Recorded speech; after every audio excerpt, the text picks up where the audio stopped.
Noteikti esat pamanījuši, ka Rīgā tiek liktas jau kuro nedēļu sabiedriskā transporta pieturības. Man personīgi liekas, diezgan ilgi šis darbs tiek veikts, tad es gribēju pats arī noskaidrot, kas tad pa lietu, kāpēc tik ilgi šis process ir, varbūt iespaidot temperatūru vai vēl kaut kas, un uzzinātu, kas tad īsti pa vainu ir. Iegāju šajā te pašvaldības mājaslapā, kur arī bija norāde uz šīm te pieturvietu maiņām. Tur es izlasīju, atradu tādu lietu, ka jā, centra rajonā 11. novembra, Merķeļa, Valdemāra ielā, Deglavā, Purciemā, kur es arī atrados, arī Ķengaragā un citās apkaimēs tiek veiktas šīs te pieturvietu nomaiņas. Un šeit vēl bija pieminēts tas, ka nomaiņa tehniski prasa tātad dažas dienas un uzstādīšana ilgs līdz janvāra beigām.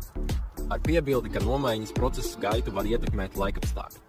Tātad šodien ielieku video ir tātad 25. februāris, uz ko man arī rodās jautājumi, kur tad ir šī problēma, vai tiešām ir tik augsts. Es domāju, varbūt problēma gaisa temperatūrai, varbūt šis betons nevar sacietēt attiecīgā temperatūrā, bet tā kā es pats esmu bijis arī strādājis celtniecībā, tad es zinu, ka šī nav problēma.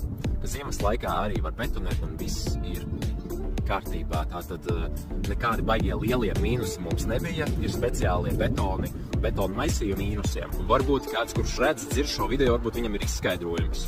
Kas tad varētu būt tāds mistisks, lai šīs te pieturvietu maiņas tik ilgu laiku ieilgtu? Un kā vienmēr, jauku jums dienu, turbūt vakaru, visiem tad